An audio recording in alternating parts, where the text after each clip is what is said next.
Welcome to NHL Tonight. First shift. A pleasure to have you with us here on a Friday alongside one of our favorites, John Torchetti. I'm Adnan Burke. It's great to have you with us. Torch, you had the NHL Now assignment yesterday. Billy Jaffe, Keith Irizarry, you had to carry that show yesterday, right? Yeah, I had to carry Keith. He's the one. He kept talking about his son's basketball team. Yeah, it's Austin's basketball. In a baseball building. So, and Bob Uecker passed away. So what a day.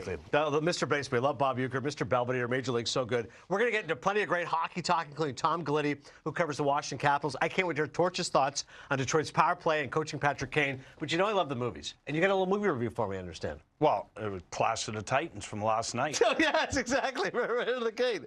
I appreciate that. I did want to start with the fact that right now, I'm curious as a coach, when I see mid-season NHL, someone said to me, this is like the dog days of August for a baseball player. Is that accurate, and how do you overcome that right now? 100%. We had Butchie Cassidy on yesterday on NHL Now talking about it. And, you know, he tries to leave it to the veteran guys to push that locker room because, you know, they kind of block you out as a coach. Yeah. Because, you know, you're always pressing, and you're trying to get more, out of that sponge even though there's no more water. So it's just something that, you know, it's tough for the players to stay focused, and they have the Four Nations coming up, so they're thinking about, hey, let's just keep it on pace here. I don't want to get injured. You know, it's like going into the Olympics too. Yeah. You want to be nice and fresh, and you know, you want to be one of the star players in that category for whatever tournament it's coming up. But it's a tough one. I was going to say, head coach of the Winnipeg Jets, Scott O'Neill, one of my favorites, fellow Kingston guy. Yep. He said to me, when you look at the league, in the past you'd kind of divide the season. Now Four Nations makes it different. You go, okay, pre-Christmas, we get a little break. Now first Four Nations, and then there's another, and it's the home stretch. So you're basically the season in thirds right now if you're an NHL team. Yeah, and it's something that you really have to relegate through your schedule as a coach. I mean, and you got to watch players' minutes and understand that, you know, these guys here are focusing, no lie. You can see it on Four Nations. When you see Matthews getting ready, you know, you know, he wants to play for the big team, but he's also getting ready for that tournament too. I interviewed Connor McDavid early in the season for Amazon Prime, and I said to him, hey, I'm sure you're not thinking about Four Nations. And he goes, of course I'm thinking about it. Yeah. And I go, well, who do you want to play with? He goes, McKinnon and Crosby. Well, last night they talked about in between periods. I believe it was the first period after McKinnon lit him up. Yeah. And he talked about, I can't wait to be on the power play with McDavid. And then we were talking to Butchie, and Butchie's like, how about that power play we're going to have in Canada? Because he's one of the assistant coaches. Right. It's going to be a lot of fun. Let's get to it. First things first right now. You talk about a marquee matchup in an NHL regular season. Maybe it's the dog days of the season, but if you're a hockey fan, you were locked in last night. The Edmonton Oilers and the Colorado Avalanche. Connor McDavid versus Nathan MacKinnon, blow for blow, heavyweight fight. And how about what happened? Colorado had a 3-0 lead. You figure it's lights out. No. Edmonton shows off their firepower. You see McDavid there as they come roaring back in a 4-3 victory. I think veteran teams, coach, can overcome a loss like this. I'm not going to say for Colorado it's catastrophic, but I'll tell you this. For a team that wins a game like this, that can motivate you in movies. Look at Edmonton. Back-to-back, multi-goal comeback wins in consecutive games. First time ever in franchise history. That's a big-time win. And I said that, ever? Really? Right. That's incredible. I Gretzky, mean, back-to-back. Curry, all the accolade players. But and guess what? Minnesota's a real structural defensive team, and Picard played unbelievable because that could have been a 5-5 game too. Yeah. So they were down 3-0. They probably get in. You know what travel is going to Colorado. It's a good hour bus ride, so you're getting to bed about 1:30, 2 o'clock. So they spot them a lead, but they were nice and calm. They've been in this situation. I think this goes to the playoffs last year. You learn how to win certain types of games. So the first period doesn't go your way. Yeah. You get two in the second period to tie it up 3-3. Now you know what to do. Let's lock it down. Let's play a little bit. Stay aggressive. Yeah. Wait for our power play. And then they got the game-winning goal, and they won the game in regulation. Yeah, it makes you think sometimes in basketball. I don't want to get into Keith Irizarry's son's basketball team again, but if you're down by 18 points, I'm a Celtic. Celtic pride. You have to expend all this energy just to get back tied up, and then you go, oh, okay, we tied up. No, we got to keep going now. So similarly with hockey, hey, chip away, chip away. And as you said, if you can be tied after 40, now it's a brand new period. Let's just go. And you're on the road. That's what it's all about. You just stay in striking distance, especially with the potential that they have on the offensive power that Edmonton has. But it's, when you're on the road and you already won that first one, you'll drive yourself crazy to get that second one because you're just hungrier and hungrier, and you know that you're playing against one of the top opponents. You had 4 of the top 5 goal scorers playing in that game last night. That's amazing to think that wealth of talent. Specifically McDavid, another 20-goal season. This is now 9 for Connor McDavid. And I've been hearing A little bit of conjecture here. As you look at McDavid's numbers, he's one back of Mark Messier and Jari Kurri. Of course, And Draisaitl. Yes, correct. And McDavid just passed Curry all-time in Oilers points. He's only behind Gretzky now. As you see, he's tied there with Draisaitl and Gretzky. There's been a little bit of talk here, McDavid, like, he got off to a slow start. First 7 games, he was quiet. Since then, he's been much better. But Hart Trophy conversation, it's like McKinnon, Kaprizov before he got hurt, maybe a Draisaitl, maybe a Werenski, maybe a Hellebuck. Like, there's different names. And I think McDavid kind of wants to make a statement like, hey, guys, I'm still the guy. Yeah. I mean, a slow 10 games for him is 12 points. Right. For everyone else, that's a great 10 games. Yeah. I mean, it's the bottom line. He averages 2 points a game almost. And when you don't forget, he's playing against the best checkers every night. Yeah. I mean, don't forget, they were down 3-0 in the Stanley Cup Finals, and they took it to Game 7. So, I mean, I think this team is heading in the right direction. I think that they bought into playing defense first, but also knowing that they could score when they need it. And that's a big confidence boost when you know that you can get the game-winning goal when your big boys know they can do it. They've shown they can win a 1-0 game or they can win a 5-4 game. Look at him here. I mean, he edge work, unbelievable. Watch him. You know, puck finds him, then the Butchie bomb. I mean, he's just got a rocket from the point. He can score big goals. And these guys just do it night in, night out. I mean, we take it for granted. I know we're on in Canada. I mean, people love you get to watch them as much, you know, all the time out west, and it's a gift, that's for sure. One thought on McKinnon, 2 goals in the loss. Right now, would he be your pick for the Hart Trophy? I'd say he's up there. I mean, it's top 3. I'd say he's up there, but I'll tell you right now, I think Werenski belongs in this talk. It's a terrific conversation. But, you know, he's only one of 2 D that is leading his team, and we'll talk about him later in the show. But you take away one player. You took away McKinnon. You still have Ranson, McCarr. Blackwood's been great. Yes. I mean, they've done it, but I mean, I love McKinnon as a player. He's just powerful and strong. And then you watch McDavid. Just 2 different type of skaters, but they get the same results. And they're unbelievable to watch on power plays when they're coming to the neutral zone. And I don't know what speeds they're at, but too fast for me. A lot of fun to watch. One more thought on Edmonton. We will get to Zach Werenski and Columbus in just a second, but the Edmonton Oilers making a move here. John Klingberg to Edmonton. That's right, Elliot Friedman. Friedge, a lot of brevity here in this tweet as he's getting it done here as far as Klingberg is concerned. So the news came out. It's a $1 million contract, $350,000 bonus. He had a hip injury last season, only played 14 games, 5 assists. He was at his best a few years ago. Don't forget, with the Stars, this guy can bring it. How about that headshot? Wow, that is a true hockey player. 2020 Stanley Cup playoffs for the Dallas Stars, particularly, he was great. In his career, 81 goals, 331 assists, 22 minutes per game. Adding experience, that's what it looks like. But I don't think you're getting a ton here with John Klingberg. To me, this is like you're just taking a flyer on a guy. Maybe he can give you more than you think, but to me, this is a depth defenseman. Yeah, oh, no doubt. He's going to be a fill-in if there's injuries, some experience in the playoffs, but he does provide some offense, which is something that they're probably looking at maybe later on. Yeah. That's how I feel. I mean, he wasn't very effective last year for Toronto. I know he had the bad hips, so we got to go off of that. And let's see what he does moving forward. But you gain confidence pretty quickly when you're on a winning team, and that's what he's going to be provided with. Yeah, and that's true. At least in a winning outfit, everyone else can raise you up a little bit. Maybe he's invigorated by being in that environment in Edmonton. But as far as the defensive pairs right now, they kind of got their guys. But Klingberg's there. He'll have his opportunity. We'll see what happens. We'll have to wait and see. It's one of those. Right now, from the outside, don't know. Yeah, it doesn't feel like a major seismic move, so to speak. As Torch mentioned, Blue Jackets. This may not be just the best story in hockey, but the best story in sports. They've now won 6 games in a row. They overcame incredible adversity. Johnny Gaudreau's passing. This team has not been particularly notable. And right now, they hold the top Eastern Conference wildcard spot. Even to be in this mix right now with other teams. And who knows if it's sustainable. They're there with Boston, Ottawa, Montreal, Detroit, Philly, Rangers, Pittsburgh. There's a lot of teams kind of log-jamming right now. But I never thought, Torch, I'd say to myself, hey, the Blue Jackets are a playoff team. This is unbelievable. 100%. And Werenski's the driver of the bus and leads the team in points, controls the power play. They're number 9 power play in the NHL, which is, they've never really had a really good power play there. Yeah. Does an incredible job. Marchenko's been great. Plus 20, I think he's plus 28. That's crazy. incredible for a young kid. But Voronkov, great. Got 17 goals. Monahan's done a great job, I think, controlling, policing the locker room, being the leader.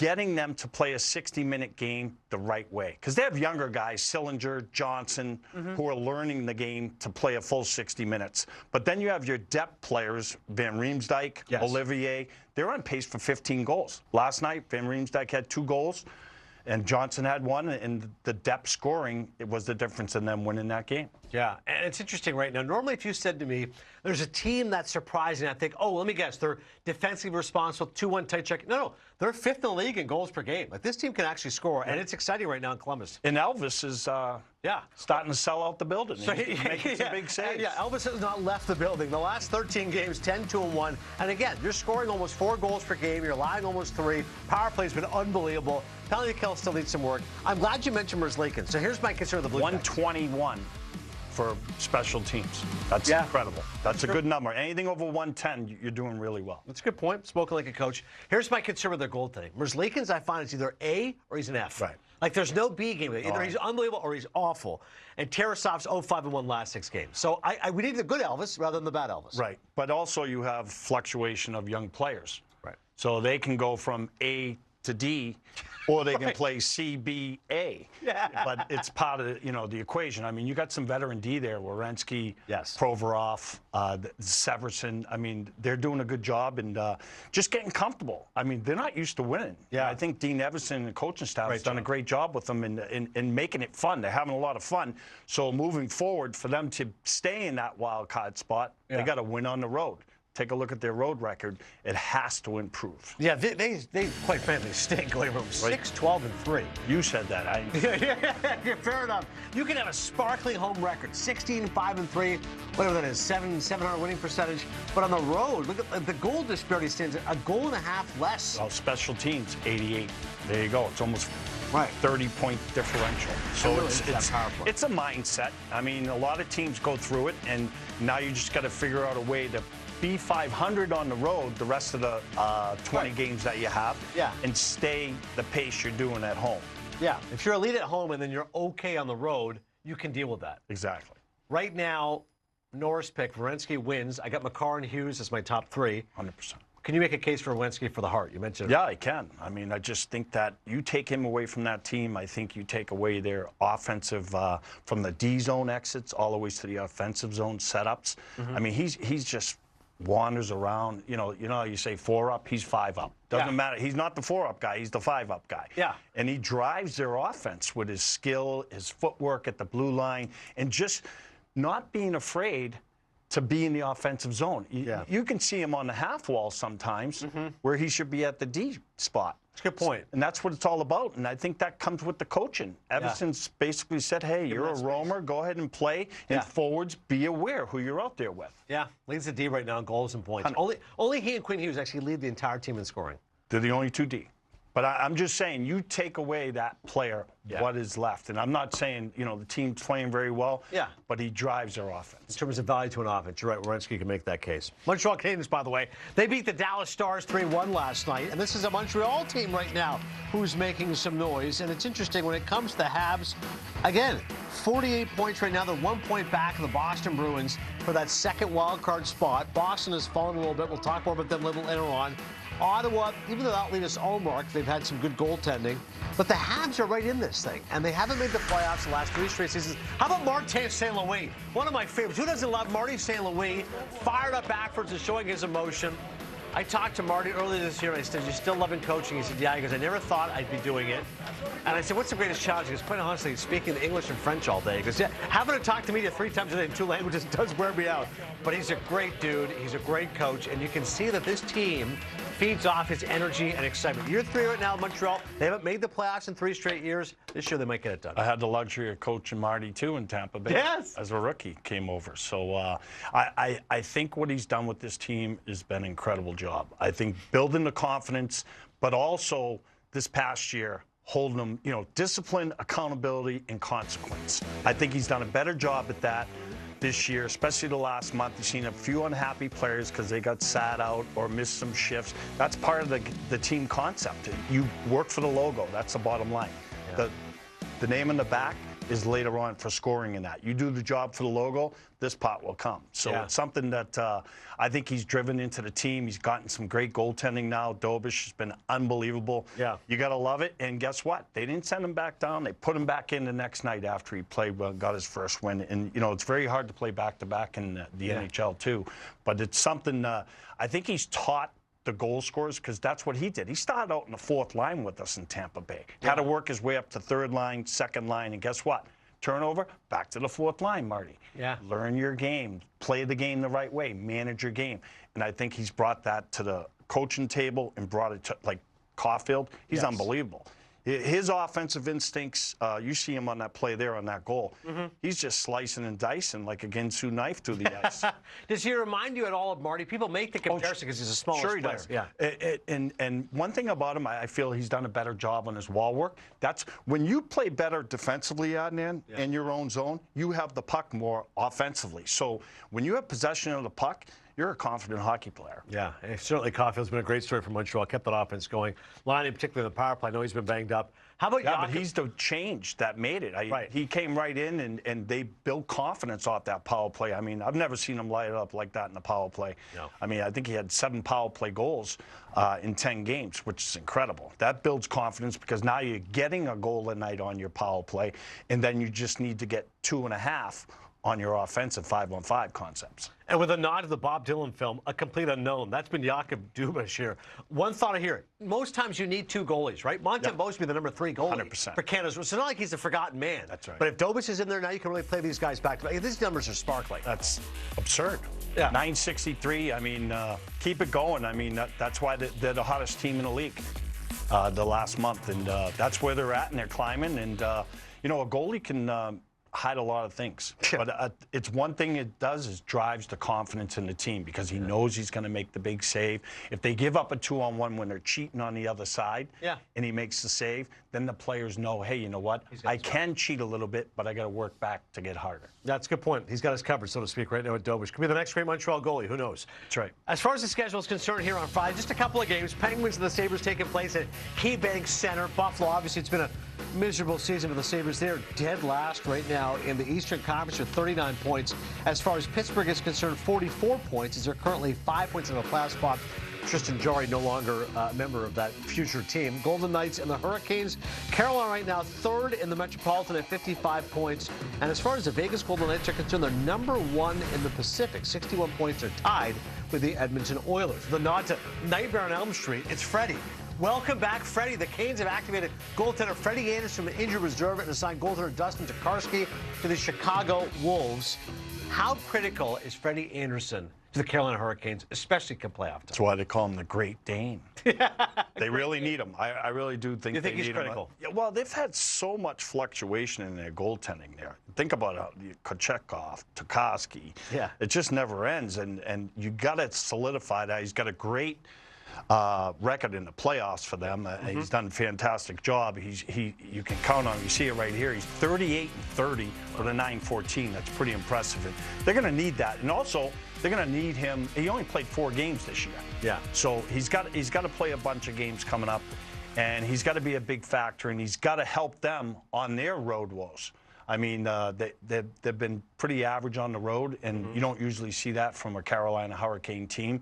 But also, you know, Necas only had 1 goal, I believe, in his last 15 games. Got the other night, big part of the win. And, you know, there's no way you can keep up the pace he was keeping there. Roslovic was lighting it up, too. I mean, incredible pickup for them. They made some pretty good, powerful free agent moves, got the spare. Yeah. You know, they've had some impact players, and now the secondary scoring's got to pick up for them, too, which they were doing. Stahl, Martin line, which, you know, you've seen Stahl get a hat trick last week, and that's really big for them. But, you know, their opponent tonight, it's a big body team. So I think this is going to be a great, tight checking game, kind of a playoff atmosphere, and it'll come down to special teams. Like I said, only 4 games for Freddie Anderson. He's been the forgotten man. So now he'll get a chance to get warmed up. And, hey, maybe it'll help come playoff time. He'll be fresh. Yeah, you know, and for him moving forward, they need him. They need that experience in the back end. Yeah, we'll see what happens. All right, in the meantime, furthermore on Golden Knights Hurricanes, you picked up on this. Vegas for a team that is number 1 right now in their division, tied with the Edmonton Oilers. What's going on against the Eastern Conference? 6-8-1. They're a -7 goal differential. Power play dips to 20. The real alarming one is penalty kill, 67%. Right. I love your thought. 110, you add it up. That's 87. That's terrible. Is this, I mean, the first thought becomes immediately, well, geography, you're traveling, it wears you out. What is it, though? And they got 7 of the next 12 against Eastern Conference teams. Big stretch. Yeah, and it, it could be time zone. It could be just, you don't play against those teams as much, as they do in the Western Conference. They know them like the back of their hand. They know how the style they're going to play, how they're going to play, if there's any changeover. But, I mean, we have so much film now, and, Butchie does a great job with his team in Vegas. But it's just sometimes how it goes that way. Yeah. Like, we're going to talk about later, Boston and Ottawa. I remember Boston couldn't beat Ottawa forever. Yeah. Following them, 5-10 years ago. But that's a long time ago. But, I mean, for this, the matchup's probably not working, or they've got to really buckle down now before the Four Nations tournament, before these games, 7 out of 12, and start winning these Eastern Conference matchups. Boston just loves that Rideau Canal, Parliament buildings. They get swayed together against Ottawa. They'd lose their mind. Still to come here in NHL Tonight First Shift. We are just getting warmed up. We come back. Alexander Ovechkin, the overtime winner last night, as he inches closer to the Great One's all-time goals record. Our NHL.com insider Tom Gulitti joins us, talking Ovi and all things Caps. Next.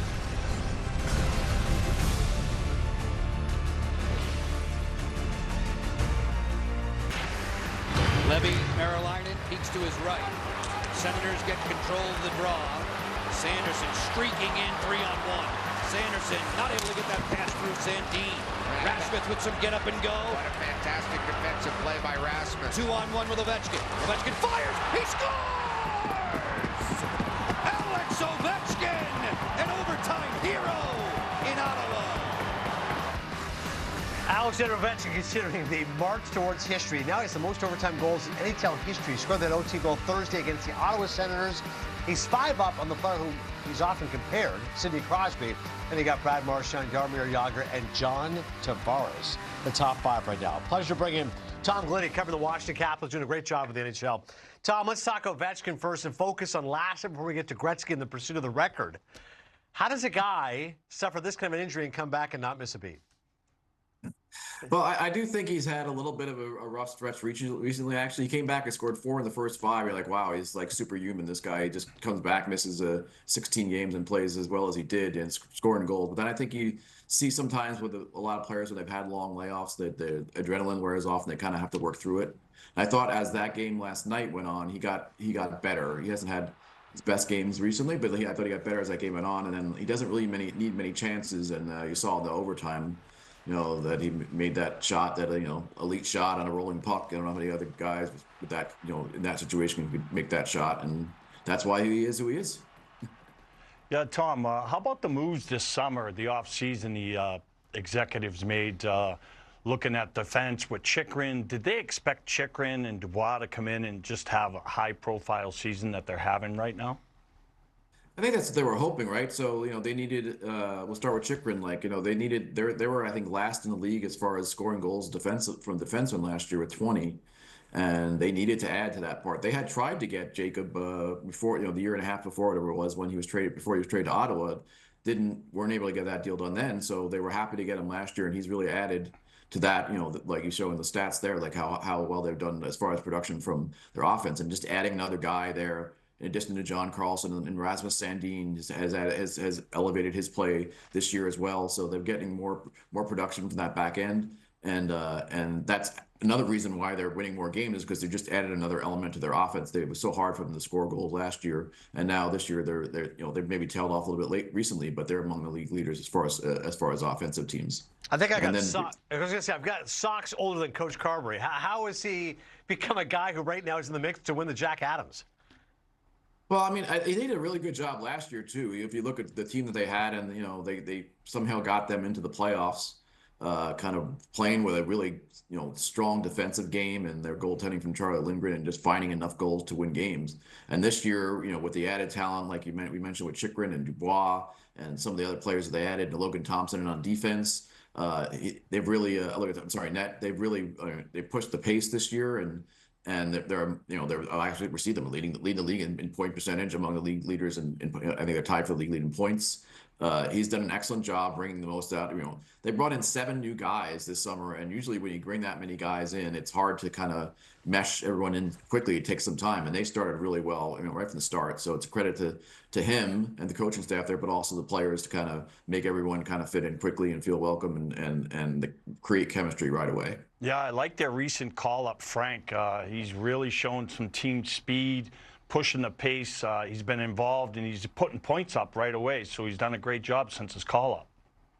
Yeah, first 3 games, he had a point in each of those. He didn't have one last night, but, you know, 2 goals, added something. Their third line has been one of their question marks this year. It's kind of been up and down. They've been looking for answers there, and I think he's added a little bit of an element there, and he's got a pretty good shot. We saw that the 2-on-1 the other day, the score against the Ducks. That was a pretty good goal, and he scored a game winner. And the way he uses his speed to get behind defense, that has also been something that's helped add to a team that's gotten much faster over the last couple of years. Yeah, now that you see the team has played over 40 games, and you got the trade deadline coming up here moving forward, what do you think, you watching the eye test the games, that the team needs to improve on or make a trade at the deadline to help improve in the playoffs coming up? I would say, you know, some of their scoring pace has dropped off since the start of the season. The first couple of months, they were pretty good, and it's been a little bit more of a struggle to generate and produce at that end. So I think maybe they might be looking to add maybe a top 6 forward. I think one thing to keep in mind is that Ryan Leonard, who's their first round pick from a couple of years ago, they're hoping that when he's done at Boston College, that he'll be joining them, you know, at the end of this season and jump right into their lineup. So that's a player that could play in their top 9 probably, and they plug him in right away. They think he's NHL ready. So I don't know if they need a lot, maybe just a little tweaking, maybe another a depth defenseman. But I think that the most important thing for them is to get back to playing the kind of puck possession in the game they had earlier in the year, where they're pressuring teams in the offensive zone. We saw it last night in the third period in Ottawa, not so much the first 2 periods. So they need to kind of get back to that. And one of that was kind of they were missing Alex Ovechkin a little bit. They played well without him, but now that he's kind of getting back into the mix, they're kind of getting back to that game. I thought that was one of their best periods, the third period last night in Ottawa. The question was, before Ovechkin got hurt, when is he going to break the record? He gets hurt, you go, oh, maybe next season. Now it's no, it feels inevitable. He's on pace to do it in late March. What can you tell us, Tom, about NHL.com's coverage of pursuit of Ovechkin's record, of Gretzky's record? We're going to have a lot of stuff planned about heading up to that. It's going to be fun to watch if he does it this year. It's kind of interesting that I saw something today. If he continues at his current pace, his career pace, not his season pace, his career pace, he would break it against Columbus early in April, and that would be kind of fitting because he scored his first NHL goal against the Blue Jackets in his first game. So it'll be interesting bookend there if that ends up that way. And also, it's kind of funny to note that Wayne Gretzky scored his first NHL goal against the Vancouver Canucks, and then he scored the record-breaking goal to pass Gordie Howe against the Vancouver Canucks. So there could be some symmetry there. We'll see how that goes. But I think a lot of us are interested to see how that's going to how these next couple of months are going to go as he chased down this record. He still needs 21 goals to break, so that's some work to do. But the way he's played this year, we got to definitely be ready for it because it's going to be he can get it done. You know, like you said, late March or into April maybe. Yeah, Tom. Moving forward, I mean. Just to be able to be in the same building, you're going to see history made when he scores that goal. But watching the games right now on the road, you see the visiting fans actually rooting the opponent trying to score a goal when Ovi touches the puck, because you hear the fans go, ooh, ah, when it hits the post or goes zipping by the goalie's ear. I mean, what's that feel like for you moving forward? Yeah, it's definitely something exciting. Like if even the home games, every time he touches the puck, it's definitely an excitement in the building that he might score. I also think on the road, at home, whatever, that the bench, the players on the bench, they feel it too. Like, you know, that's an excitement as he's going for those, and that's something that's kind of driving the team as well. I remember when Alex, he scored a hat trick in Chicago to get to 800 goals, and the crowd was chanting his name, you know, in Chicago. So that just kind of shows the respect that him as a player and for what he's trying to do. I think every player you talk to is rooting for him to do it. They just don't want him to do it against them. So you get a lot of players that are exciting too. Like even Fleury's giving up the most goals to him, and he's like, "Yeah, I've given up too many goals to him, but I'd like to see him do it." Yeah, he scored against enough goalies, that's for sure. Yeah, everybody wants the history at some point. Tom Galea, doing a great job with NHL.com. I'm always fascinated by Zoom backgrounds. You have 2 maps in your background. True or false? You're a geography major. I was not a geography major, but we like maps in our household, and he helps us keep track of where I am sometimes. Can you tell me where Montana is on the map? Wrong hand. Yeah, there you go. Yeah, well done. Next time we'll have Tom on. We'll quiz him on North Dakota versus South Dakota. In the meantime, we enjoy his Capitals coverage. Tom, this was great. Thank you, man. Thanks, Tom. Thanks, guys. That's Tom Galletti. Make sure you read his work on NHL.com and their continuing coverage of Alexander Ovechkin's pursuit of Wayne Gretzky's all-time goals record. Still to come on NHL tonight. I'm excited for this. John Torchetti used to coach Patrick Kane. He can tell us why this power play is kicking and why Citizen Kane is at his best again. That's next.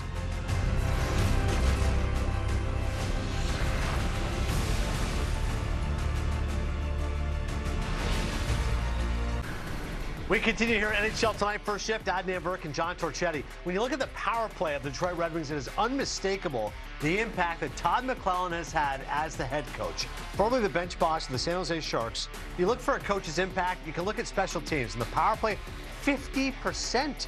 17 for 34, and a man who knows the thing to do about coaching in John Torchetti. Torch, 3 more power play goals last night. How they doing it? It's a goal and a half a game right now, the last 17 opportunities. But their structure, their puck retrievals, they're willing to compete, face-offs, and they're not rimming the puck. So those are all opportunities for the defensive team to beat you during the game. But watch here, you'll see Kane here on the half wall. Look at that seam pass through legs, through sticks. Knows that Larkin's going to be sitting there. But look at this pass. That's what it's all about. Confidence to make the plays. Here's Kane is scoring a big goal for them. They're being outshot 2-1, and Talbot was doing a fantastic job in this game. But Patrick Kane is an elite power play type player. I mean, he brings confidence to the team, he brings poise, he brings patience, and then the biggest word ever, confidence. And I mean, you look at, they got DeBrincat, he played with DeBrincat in Chicago. They had a fantastic power play there with Jonathan Taves, and did a great job night in, night out.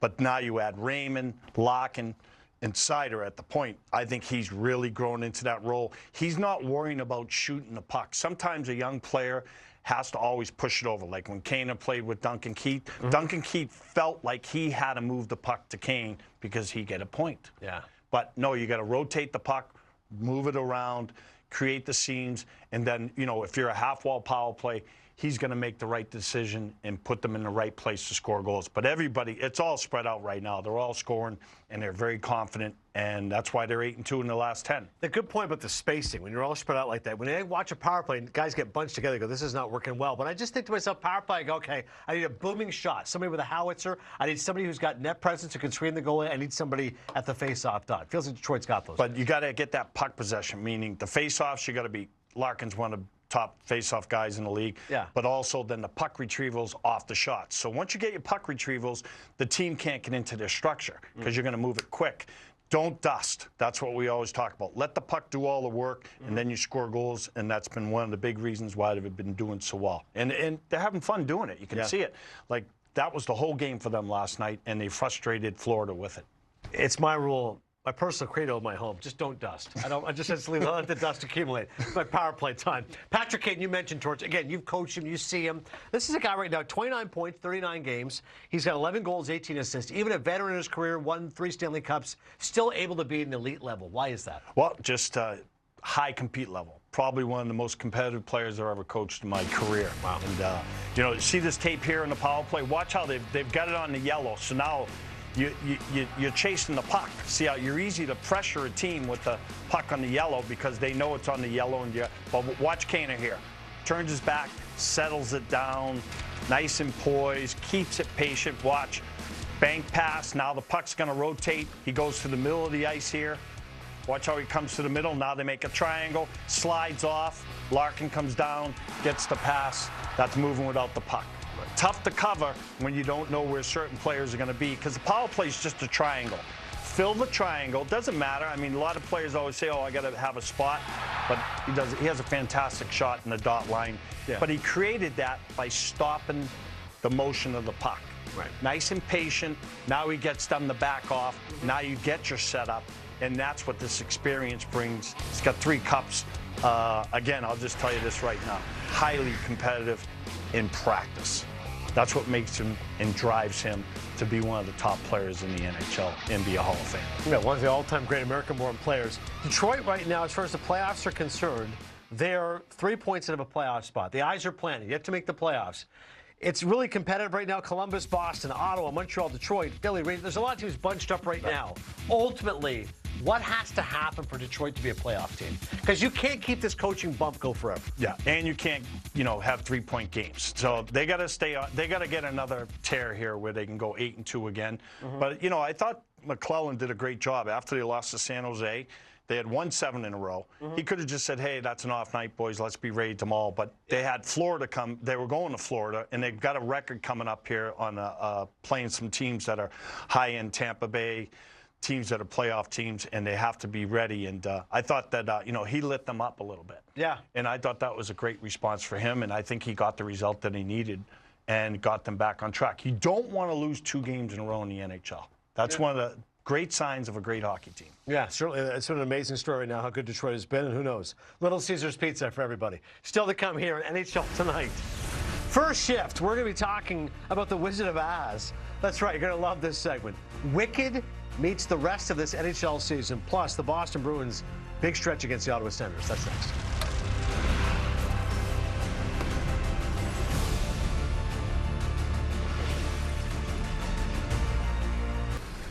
NHL Tonight first shift resumes. Here's the latest on Charlie McAvoy. Good news here from Scott McLaughlin. He's skating on his own before Bruins practice. He's currently on IR. He'll be reevaluated after tomorrow's game. So hopefully the Boston Bruins will get him back sooner rather than later. Speaking of the Bees, here's how it looks. They knock off the Lightning 4-2 on Tuesday, and they play on the Ottawa Senators tomorrow. Got the Sharks on Monday, MLK Day, and then on Wednesday you got the Devils again, followed by the Senators and the Colorado Avalanche. Big game there against the Avs. Interesting team, this Boston Bruins team right now, Torch. They got the final wild card spot, but they've been disappointing. They got off to a tough start.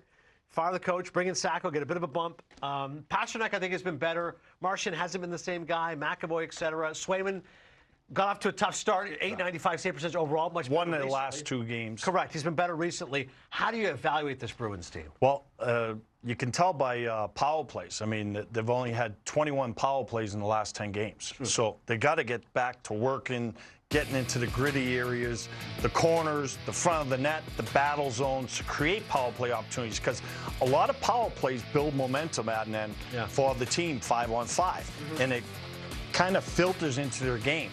So I just think, defensively, they always play tight, but they got to get the power play going. They got to get their offense going, because they're not scoring a lot of goals. And you know what? Everybody's picked a bad time this year not to play well. Yeah. I mean, like Zacha, Frederick, Coyle, Lindholm. I mean, those are 4 basically top 7 forwards. It's hard to win games when those players aren't contributing night in, night out, and being consistent, that as a coach for Sacco, to get them going. Now he's done a great job. Now he's got to find a way, because these are all 4-point games playing Ottawa moving forward. Exactly. And they've lost their last 2 games against Ottawa. That's the team you're facing. That's why these games are critical. You're circling these in the calendar as far as facing this Ottawa Senators team. And matchup-wise, Ottawa scores a little bit more. They're better defensively. They've had a great story with Levi Marilainen in net. Omar goes out. He's been great for Ottawa. And check out the power play season comparison. Boston's at 13, Ottawa 23. And like we talked about, it's hard to get motivated with 2 power plays. I mean, you go into that meeting, so you basically have 4 minutes to show. You could show the whole 4 minutes of the last game, because you only got 2 power plays, and go, hey, we got to be ready, because we only might get 1 tonight. Yeah. And it's hard to build that momentum and get some confidence in it. And I mean, they really haven't improved on it at all, and it's something that they have to do if they're going to make the playoff spot. More power play chances, more opportunities to score. We'll see if Boston can follow that edict against Ottawa. Let's bring in the great JD Lindberg. Our producer did a fantastic job all week, as he always does here on NHL Tonight First Shift. JD, you cooked up this segment with Torch in the hot seat. I can't wait. What do we got? Yeah, so astute viewers out there might have noticed Torch has a bit of an accent. He is from the New England area, Yes. Boston to be specific. Right. So, like magic, sometimes R's disappear out of his words. So hit it, Sturdo. It's time to play Yes. the Wizard of Oz. The Wizard of Oz. Look at Torch's face. Right in the line of fire. One of my right there. favorite shows all time. Torch as the Wicked Witch. Move over Cynthia Erivo. We've got Torch right now. Yeah, this he's is great. always the For great and powerful. all you Wicked fans out there. All right, what do you got first here, JD? All righty, and before we get to our Wicked-themed ones, we're going back to the original, my mother's favorite movie, the 1939 classic, The Wizard of Oz. Ding dong, the witch is dead. Torch. Which perennial playoff contender is going to be out come the playoffs this spring? I got to go with maybe a tie. I have to pick a tie because the Rangers are Boston. Yeah, exactly. Both in trouble. I think they got to have a huge wish list for the trade deadline, and that's a tough one to pick. But it's going to be tough if one of those teams get knocked out. So Who do you have more confidence in, Rangers or Bruins? I got to go with the Rangers. Playing better recently, at least. 5-3 won their last 10 streams. Another thing you could throw in there as well is the Pittsburgh Penguins. Perennial playoff team. It's going to be a challenge. Yeah, but they really haven't made the playoffs that much the last 3 or 4 years. Correct. That's what JD wanted. So You're right. More when he asked the Wizard, Exactly. Who am I to impugn the judgment of the Wizard here, JD? That's right, man. All right, next up, what do we got? Popular? All righty, getting back to the modern classic here, Wicked. If Glenda the Good Witch might have been from Dorchester, the song would be Popular. Worcester. Popular. Torch. Which teams are going to be most popular leading up to the trade deadline here? Who's going to be active, buyer or seller? Yeah, I think Ariana Grande just texted me to tell me that she's still on Broadway, and I think it's the Rangers. I think they're going to be looking for probably a top 6 forward, and I really believe they're going to look for a top 4 D-man. And they're going to have to move maybe some of their younger guys that are down in Hartford for them to make the push here moving forward. I really do think, and I think it's got to be done early. You got to be ahead of the trades here before the good players are gone. And Drury's proven he's not gun shy about moving a guy. He'll trade his captain, Jacob Trouba. He'll maybe Kreider, who knows? Well, you see the teams that make the big splashes, right? Vegas has always made big splashes because of injuries or the IR. But usually Lou is the first one to make the big move every year, right? Yeah. He had Horvat the other year, and then you see it. I think the Rangers are going to be the one. They're right there, and that's where I seen Wicked. Right on Broadway. Love the Ariana Grande reference. Sure to be a nominee for Best Supporting Actress at the Oscars. What next, JD? I hope so. Another potential nominee for Song of the Year this year. Is that what they call it? I don't know. Best Original Song? No, there's Best Original Score, and there's also Song of the Year. You're right. Okay. Defying Gravity, though. What a is banger to end huge Wicked. Number. Yeah. Yes, absolutely. Like, end of Wicked, Act 1, Defying Gravity. Adina Menzel, just the legendary performance there, now portrayed by Cynthia Erivo. Yeah. Love the movie, by the way, but that's besides the point. Defying Gravity, Torch. We got a whole logjam. We just showed the East wildcard standings. Pick the 2 teams that are going to defy gravity and make the playoffs as and wildcards. if you're going to defy gravity, you got to have wings. There it is. Nice. So Detroit Red Wings, I think, are going to be one of those teams. Wow. And I'm hoping for them. The eyes are playing. I think it's a great opportunity, and the way they're playing and how they've responded to here in the last couple of weeks, and if they can keep this going, and I think Talbot is a big key for them moving forward. I mean, he's done a great job in the past when he was in LA with McClellan, and he got to the playoffs there. So they're the one team, and I think Ottawa. We've talked about Ottawa enough, and I mean, I hear JD always talk about until they make it. Yeah. You know, JD is always talking about. Yeah. And you want to see these young teams do it. I want to see see Brady Tkachuk in the I want to playoffs, see period. him play his brother Yes. in the first round. That's what it's all about. And then Keith in because the Walt's called and he says he wants to be able to get 2 for 1 to watch those games. Love to hear that. It's I want to see the brothers play each other too, Torch. Yeah. I want to see the brothers play each other too, Torch. Exactly. Adnan, you're the movie guy around here, so we got something for you here too. What's your favorite movie set in Boston? There's some good ones to choose from. Oh, yeah. You know, the one I love, and Bill Simmons loves this too, is The Verdict. Great Paul Newman film. Courtroom drama back in 1982. Newman plays this down-and-out alcoholic lawyer. It's great. The Town is really good. Ben Affleck. Obviously, The Departed is great. Scorsese. If you want a comedy, Ted is pretty good. Mark Wahlberg as well. There's definitely some good choices. Good Will Hunting. Good Will Hunting's a famous one, absolutely. Great But I'm going to go with The Town. The town is great. Yeah, Ben 'Cause Affleck. Yeah. The one setting when they're in Fenway Park, you don't shoot up Fenway Park. You just don't do it. That's the bottom line. Yeah. Jeremy Renner's great in that movie as well. Him and Affleck together. Excellent chemistry. JD? Two things on the town. First, that was my film debut. I'm an extra in the town. Oh, that's right. During my Nice. groundskeeping days. So, We Homer don't have pick it? there. I love you, Torch. Thank Yeah. you. No, I couldn't get that cleared. We'll Okay. bankrupt the network if we try to clear movie footage. What, did you have any part? Saying part or just walking No, speaking part, yeah. No speaking role. I drove a cart when they first get into Fenway. Oh, Park. nice. Or to keep with the segment, a cot. I There drove you go. by a cot.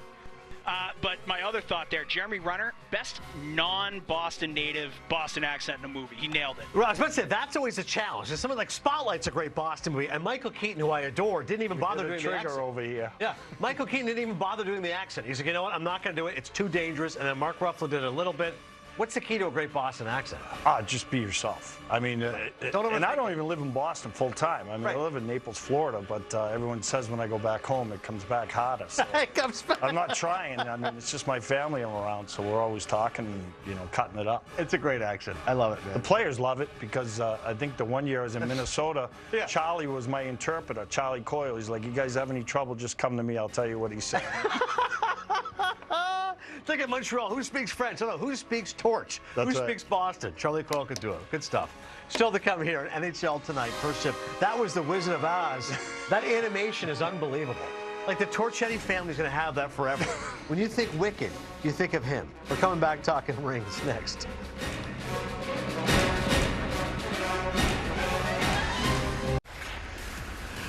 We continue here in NHL Tonight, first shift, and this update here. County police have learned Evgeny Malkin's Stanley Cup championship rings have been located inside his residence. This remains an active investigation. We continue to ask anyone with information to contact the county police tip line. Obviously, a horrible story with Malkin being robbed, but the good news is the rings are still there. And again, Malkin tweeting this, I'd like to express my gratitude to the Allegheny County Police, the Sewickley Heights Police, and the entire Penguins organization. The outpouring of support and concern from my teammates and fans over the past few days means so much to my family and I. Scary situation. Thank God the rings are okay. Yeah, as long as they're safe, anything else you can replace. That's the bottom line. And tough situation in Pittsburgh with the bobbleheads being missing. Yeah, exactly. And this, it's you never know. No. I mean, you got to make sure these athletes have to make sure when they go on the road Yes. that they have their alarm systems on and stay safe for their families. Evgeny Malkin remains the Lord of the Rings. I have to mention Jeff Gordon, our old buddy, president right now of the Montreal Canadiens. I asked him, what's the key to Dobush? He said, Buckeye. Tons of I swagger. love that. I love that. I love that. Ohio State, of course, the national Glad he championship got game. back to us. Exactly. Dora Court still responds to my text. And a good game tonight as well to look forward to. Make sure people watch Vegas and Carolina. Playoff type game, going to be physical, and both teams are hungry, and Vegas has to play better against the Eastern Conference. Tomorrow, 2 games at NHL Network, the Flyers and the Devils, and of course, the Toronto Maple Leafs taking on the Montreal Canadiens. For John Torchetti and Adnan Burke, excuse me, not John Torchetti, it's the Wizard of Oz. You'll see him on Broadway soon. NHL Now is next.